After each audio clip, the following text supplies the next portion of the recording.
श्री शनिदेवाय नमः। स्वागत है आप सभी का मेरे भक्ति भावना यूट्यूब चैनल पर। दोस्तों, आज मैं आपको कुंभ राशि के बारे में जानकारी दूंगा। कुंभ राशि में काफ़ी सालों के बाद में शनि देव का प्रवेश हुआ है। कुंभ राशि में शनि की पूरे 30 साल बाद वापसी हो रही है। इस राशि परिवर्तन के बाद कुंभ राशि के जातकों पर शनि की साढ़े साती का दूसरा चरण शुरू हो जाएगा। साढ़े साती का दूसरा चरण सबसे ज़्यादा कष्टकारी माना जाता है। ग्रहों में शनि को न्यायाधीशपति और कर्म फलदाता कहा गया है। शनि मकर राशि में थे और मकर राशि से कुंभ राशि में प्रवेश कर चुके हैं। शनि अब 2.5 साल तक इसी राशि में रहेंगे। इस राशि में शनि की पूरे 30 साल बाद वापसी हुई है। इस राशि परिवर्तन के बाद कुंभ राशि के जातकों पर शनि की साढ़े साती का दूसरा चरण शुरू हो गया है। साढ़े साती का दूसरा चरण जो होता है वह बहुत ही कठिन होता है। दोस्तों, मीन राशि में शनि साढ़े साती का पहला चरण, कुंभ राशि में दूसरा और मकर राशि में तीसरा चरण शुरू हो चुका है। यानी मीन राशि वालों पर पहला चरण है, कुंभ राशि वालों पर दूसरा और मकर राशि वालों पर तीसरा चरण है। आमतौर पर पहले और तीसरे चरण को ज़्यादा कष्टकारी नहीं माना जाता, लेकिन दूसरे चरण को कई घातक और अशुभ परिणामों से जोड़कर देखा जाता है। कुंभ राशि पर साढ़े साती का दूसरा चरण बहुत ही शुभ और अशुभ दोनों प्रकार का रहने वाला है। देखो, पहला जो चरण होता है वो शुरुआत होती है, तीसरा चरण होता है वो उतरती हुई होती है, लेकिन दूसरा जो चरण होता है वो होती है मध्यम। तो मध्यम जब चरण चलता है तो बहुत ज़्यादा ध्यान रखना होता है। शनि की साढ़े साती का दूसरा चरण बेहद मुश्किल होता है। इसमें जातक को कई तरह की मानसिक परेशानियां, आर्थिक और सेहत के मामले में विशेष सावधानी रखनी होती है। रुपया पैसे का नुकसान हो सकता है, खर्चा ज़्यादा बढ़ सकता है, कर्ज बढ़ सकता है, रोग, बीमारी, दुर्घटना व शारीरिक कष्ट का विशेष रूप से योग बनते हैं। साढ़े साती का दूसरा चरण इंसान के कार्य, व्यवसाय और स्वास्थ्य पर विशेष ज़्यादा प्रभाव डालता है। इन बातों का विशेष रूप से ध्यान रखना है। इस चरण में शनिदेव उदर भाव में होते हैं। ऐसी स्थिति में जातक को पेट, हृदय और किडनी से जुड़ी समस्याएं होने की संभावना बढ़ जाती है। इंसान के साथ विश्वासघात, यानी कोई आपसे धोखा दे सकता है, आपको विश्वासघात आपके साथ कर सकता है। किसी करीबी से धोखा मिलने की संभावनाएं होती हैं। दोस्तों, रिश्तेदारों से अनबन होने की संभावनाएं ज़्यादा होती हैं। इंसान को हमेशा किसी न किसी वजह से डर लगा रहता है। छोटे मोटे काम में अत्यधिक प्रयास के बावजूद सफलताएं मिलने की कोई गारंटी नहीं होती। शनि की धीमी चाल के कारण यह ग्रह एक राशि में लगभग 2.5 वर्ष तक यात्रा करता है, क्योंकि साढ़े साती के दायरे में गोचर वाली राशि के अलावा अगली और पिछली दोनों राशियां आती हैं।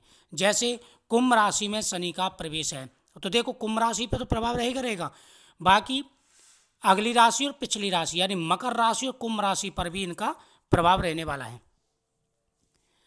एक राशि में साढ़े साती का प्रभाव 7.5 वर्ष तक रहता है। कुंभ राशि में शनि की साढ़े साती साल 2019 में पहले चरण के साथ शुरू हुई थी, जब शनि का मकर राशि में गोचर हुआ था। अब शनि के कुंभ राशि में जाने से इसका दूसरा चरण शुरू हो चुका है, जो 29 मार्च 2025 तक चलेगा। यानी कुंभ राशि में शनि का जो दूसरा चरण है वो 2025 तक मार्च तक चलेगा। यानी इस दिन कुंभ राशि वाले साढ़े साती के दूसरे चरण से मुक्त हो जाएंगे। इसके बाद शनि मीन राशि में प्रवेश कर जाएंगे। कुंभ के तीसरे चरण की साढ़े साती शुरू हो जाएगी। 3 जून 2027 को पूरी तरह से साढ़े साती खत्म भी हो जाएगी। तो 2027 तक विशेष रूप से आपको ध्यान रखना है। देखो, लगभग ऐसा है कि ये नहीं है कि बिल्कुल अशुभ प्रभावी रहे। कुछ परिस्थितियां ऐसी भी आएंगी जब आपके लिए यह समय शुभ रहने वाला है। कुछ समय आपका ऐसा भी आएगा जब गुरु का योग होगा, जब गुरु की दृष्टि आपके ऊपर पड़ेगी, वह समय आपके लिए बहुत ही शुभ रहने वाला है। देखो, यदि शनि की साढ़े साती किसी जातक को अत्यधिक परेशान करने लगे तो वे कुछ विशेष उपाय अपनाकर इसके प्रभाव को कम कर सकते हैं। 11 शनिवार को शनि मंदिर में छाया दान करें, यानी एक कटोरी में या लोहे की कटोरी में तेल डालें और उसमें अपना चेहरा अच्छी तरह से देख लें और इसे 7 बार अपने ऊपर से उसार करके दान करना है। दृष्टिहीन लोगों को खाने की चीजें दान करें। सफाई कर्मी, मजदूर या निर्धन लोगों की सहायता करें। नित्य हनुमान चालीसा पढ़ते रहें। शराब व नशीले पदार्थों का बिल्कुल सेवन नहीं करना है। जो व्यक्ति तामसिक चीज खाते हैं उनको बिल्कुल भी इन चीज़ों का प्रयोग नहीं करना है। ब्याज पर पैसा ना दें। किसी को पैसा नहीं देना है, किसी को अपशब्द नहीं बोलना है और किसी का अपमान नहीं करना है, क्योंकि कर्म फलदाता भी इनको कहते हैं। इस बात का विशेष रूप से ध्यान रखना है। भगवान शिव की नियमित रूप से पूजा करनी है। सोमवार का व्रत भी शुरू कर सकते हैं और प्रत्येक सोमवार को भगवान शिव जी का अभिषेक भी आपको करना है।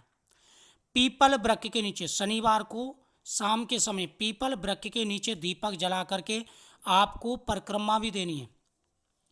7 परिक्रमा देकर के आए, इससे आपके ऊपर आ रहे कष्ट दूर हो जाएंगे। प्रत्येक शनिवार को काले तिल और गुड़ के लड्डू बना करके शनिदेव को समर्पित करें। इस बात का विशेष रूप से ध्यान रखना है, तो शनि के अशुभ दृष्टि से आपका बचाव रहेगा। साथ ही हनुमान चालीसा पढ़ सकते हैं, महिला भी पढ़ सकती हैं, पुरुष भी पढ़ सकते हैं। और हनुमान जी की मूर्ति को महिलाएं स्पर्श नहीं करती।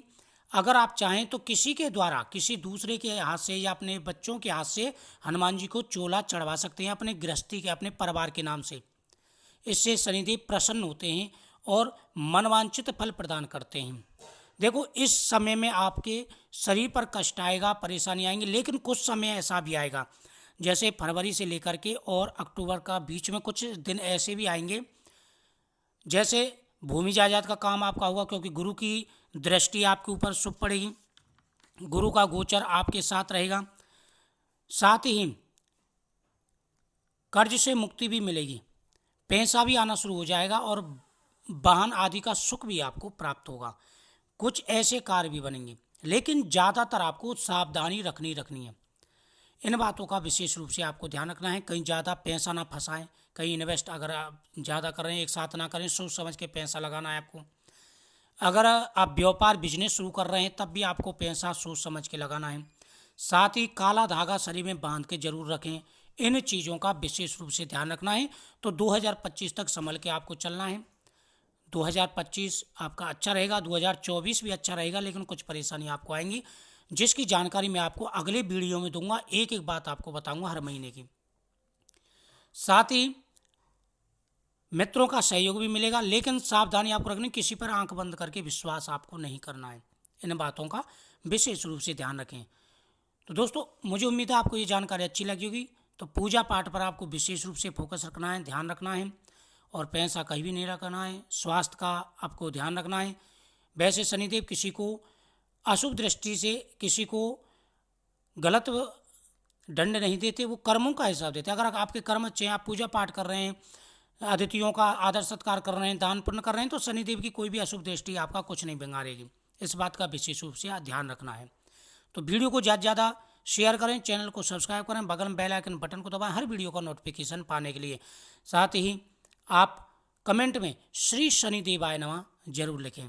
तो शनिदेव की पूजा पाठ आप करते रहें। किसी भी प्रकार की टेंशन आपको नहीं लेनी है। दिमाग पर टेंशन लोगे तो स्वास्थ्य में परेशानी आएगी। इस बात का